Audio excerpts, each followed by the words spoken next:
Welcome to Here in New York. On today's episode, we're taking a stroll across one of the most famous bridges in the world, the Brooklyn Bridge. First dubbed the New York-Brooklyn Bridge, then the East River Bridge, the Brooklyn Bridge, from its iconic stone arches to its steel cables, is an engineering marvel, a symbol of connection and a rich part of New York's history. This architectural gem connects the boroughs of Manhattan and Brooklyn, stretching 6,016 feet in length and spanning 1,596 feet across the East River.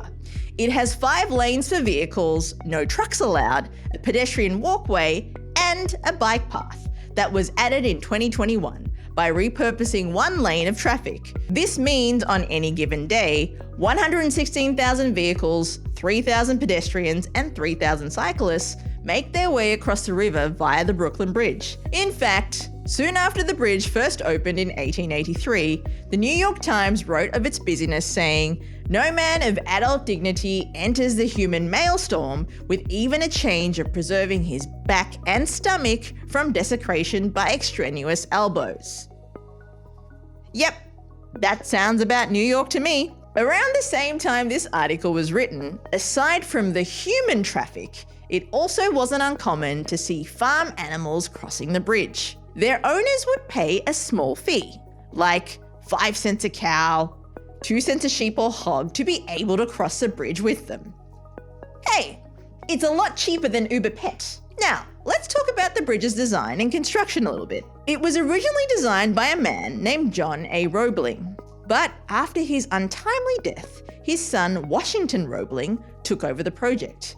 And maybe it was the Roebling curse, because Washington soon fell gravely ill and became bedridden. That's when the unsung hero of the Brooklyn Bridge, Emily Roebling, took over from her husband. Emily, an engineer herself, headed construction on the bridge for 11 years, which was basically the entire time because it took 14 years total to complete. And when it was finally complete, she was the first person to cross it. And all the props to Emily, because the bridge was considered an engineering marvel at a time of its construction. The arches were taller than any structure in New York, and it was the longest suspension bridge in the world. In fact, the Brooklyn Bridge made such an impression after its construction that it featured as a local conman's favorite scam. George C. Parker became notorious for selling the Brooklyn Bridge to unsuspecting tourists and immigrants.